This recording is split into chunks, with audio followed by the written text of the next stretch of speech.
Ladies and gentlemen, welcome back to the Hard Count Football Podcast. My name is Jacob Charnow, leading the next generation of football fans on the Hard Count Football YouTube channel, and of course, right here on Razzball Fantasy. Guys, speaking of Razzball Fantasy, this is a particularly exciting episode because it is the first time on this podcast, at least that I've been doing it on Razzball in the last couple weeks, that we'll be talking about fantasy football. Today, we're going to be talking about one sleeper / breakout player at each position: quarterback, running back, wide receiver, and tight end. And then one bust / overvalued player / player that I'm just staying away from for the 2023 season at each position as well. So let's not waste any time. Let's get right into it with our sleepers. First up, at the quarterback position, my sleeper is quarterback Jordan Love from the Green Bay Packers. So there's been a lot of hate going around for Jordan Love. I don't understand it. From what we've seen, there's Jordan Love has a ton of arm talent. In the games that Aaron Rodgers didn't play last year, from the last couple of years that Jordan Love has just been sitting on the bench and he's gotten in, he's been impressive. He's been pretty impressive. I mean, there's still a ton of weapons in Green Bay for Love. The offense this coming season in general in Green Bay is not overly complicated. It's not like Jordan Love is going to have to overcompensate for lack of offensive line or lack of weapons with his arm talent. He's going to be put right into the same position Aaron Rodgers was in. I don't think there's going to certainly be a fall off in the production of the offense because you're losing, a former back-to-back MVP. But I still think Jordan Love is going to be good. I don't think Green Bay is going to be afraid to let Jordan Love show off his arm because he's been sitting on the bench for the last, 2-3 years. This is the year to prove that he's the franchise guy in Green Bay. How are you going to be able to prove that if you don't let him throw the football? I think he's going to be fully unleashed this year. I think it's worth taking a chance on him, especially at quarterback, especially in those later rounds. And he's certainly worth the upside in fantasy. At running back, my sleeper is Alexander Mattison from the Minnesota Vikings. So it hasn't happened yet. It might happen by the time I upload this episode. I don't know. But at some point, Dalvin Cook is no longer going to be on the roster for the Vikings. Dalvin Cook will not be on the Vikings week 1 of next year. He probably won't be on the Vikings next week. So you look at when Dalvin Cook was hurt, Alexander Mattison, for the last, since Dalvin Cook was on the Vikings, since Alexander Mattison has been around, he has been the handcuff guy in fantasy. You draft Dalvin Cook, you have to draft Alexander Mattison because when Cook goes down, and he went down quite a lot in the last few years, Mattison stepped in and was just as productive, just as good as Dalvin Cook was, if not better in some weeks. The offensive line in the Viking system is they're very good. This is a super running back friendly offensive system with Kevin O'Connell. So honestly, Alexander Mattison, I'm looking at him. I think he could be a viable running back 2 option come next season. Wide receiver. My wide receiver sleeper pick, not even a sleeper, just the guy, he's going to break out this year. It's George Pickens from the Pittsburgh Steelers. The Steelers are hyper-focused on the development of their young talent. They are.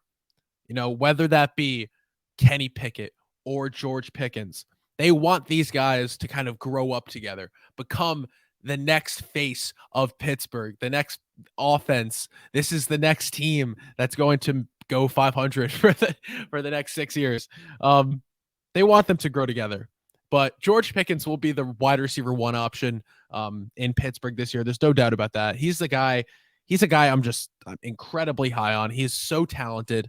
Once you take a look at last year in 2022, once George Pickens saw his target share increase, Deontay Johnson was essentially phased out of the offense completely. So that's something I'm not worried. I'm not worried about Deontay Johnson or any of these other receivers that they have there because George Pickens is going to be the guy. He is. He's going to be Pickett's favorite target. He's going to be the wide receiver 1 this year. Deontay Johnson is going to be irrelevant. I don't even know if he'll be on the team. Like Pickens is the guy. This is the breakout year for George Pickens. Get him on your roster. He has legitimate wide receiver 1 upside in this offense. So get him on your team. Tight end. My tight end sleeper is Jelani Woods from the Indianapolis Colts. And this might not even be a guy people have heard of before. Like, he had a few weeks last year where he was really good. And like, that's it. I think he was a rookie last year. 3 things in life are certain, though. Not life. 3 things in life are certain: death, taxes, and rookie quarterbacks force feeding tight ends. Like, we see it every single year. We've seen it with Jalen Hurts. We've seen it with even Trevor Lawrence. Like, just any sort of rookie quarterback. Justin Herbert did it. Patrick Mahomes. Well, I mean, Patrick Mahomes had Travis Kelce. But all these quarterbacks, Joe Burrow, they loved throwing it to the tight end in their rookie season. Loved it. All these young quarterbacks. And that is exactly what Anthony Richardson is going to do on the Colts. He is a project quarterback. A project. So he's going to look for the easy targets. And when you're looking for easy targets, there is no easy target better than 6'7" Jelani Woods. There were weeks last year where Woods was like a really solid option, and he's the only tight end on this roster. And besides, like, he is the tight end. He is the only guy, only tight end on this roster that's going to be a viable receiving option. So why not take the chance on Jelani Woods? Tight end is such a limited position that you have to look for value. You have to look for those kinds of guys who could break out. Jelani Woods he very much so could be that guy in 2023. So, and I think he does take that next step this year. So now we move into the bust category, and this isn't necessarily just busts. These are guys who I think are overvalued, and then honestly, guys who I'm just staying away from in general. So at quarterback, I put Geno Smith from the Seahawks, and I'm sorry, but I'm staying away from Geno Smith this year in fantasy. I am. Not because I think he's bad. I'm as much of a Geno lover as everybody else, but because I think there is no way that he replicates. Look at his career, and whatever. Look at his career. Forget what he did last year. There is no way that he replicates what he did last year again. There's no shot. And even if he does do it, good for him. That's not something at quarterback, which is one of the most important positions on your team in fantasy. Like, that's not something I want to take a chance on. Either way, I'm not taking the chance on it. I think there's better options at the quarterback position where you would get Geno, guys with higher upside. So I'm going to stay away from Geno Smith this year. Running back, Breece Hall from the New York Jets. And this one hurts me a lot as a Jets fan, but nobody should be drafting Breece Hall in any sort of early round in fantasy football this year. He's coming off that same ACL injury that Saquon Barkley took 2 years to recover from in 1 year. So I'm hearing he's going to be ready week 1. However good Breece is going to be in his career and however good I know he will be, this isn't something that I want to worry about this season. The Jets, they drafted Israel Abanikanda out of Pitt in the draft, and now they're apparently in the market for Dalvin Cook. So I'm good. See you next year, Breece Hall. I'll draft you on all my rosters next year. Not this year. It's too early with that ACL injury. At wide receiver, Chris Godwin from the Tampa Bay Buccaneers. This isn't a knock on Chris Godwin either. I think he's super talented, but man, this Bucs offense is going to be atrocious next year. It's going to be a mess. They simply don't have a quarterback. I mean, Kyle Trask, whether it's Kyle Trask, Baker Mayfield, this isn't going to be an air raid style offense by any means. And that'll hurt the production of the receivers on this team, whether that's Chris Godwin or Mike Evans. They're going to be terrible either way. Not only just Chris Godwin. I'm staying away from all Buccaneers wide receivers this year. Not something I want to worry about. I'm good. Where I would have to draft Mike Evans, where I would have to draft Chris Godwin, I don't want to worry about it. Better options. I'm not taking a chance on it.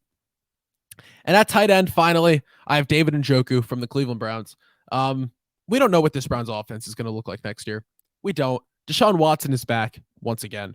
Um, and they got him even more weapons. But you look at last year, he looked awful when he came back after week 12. He looked atrocious. And I get that he hadn't played in quite some time, but we don't know if now he's had a whole offseason. Oh, I'm hearing he's had a whole offseason. He's going to be great. The Browns, blah, blah, blah, blah. We don't know what we don't know if it's going to be Texans Deshaun Watson. We don't know if he's going to take that step forward again, right? We don't know if he's ever going to look like that Texans form in his career again. You know, they added Elijah Moore to this offensive room, and the Browns will still force the ball into Nick Chubb's hands until they fall off. David Njoku just feels like the odd one out in this offense, so I don't want him on my fantasy team this year. I'm good, not taking a chance on it. So those are my sleepers and my busts for the 2023 season. I'll probably add more. We'll probably do another episode of another list of these guys at every position at some point closer to the season, closer to draft time. But for now, thank you so much, everyone, for watching.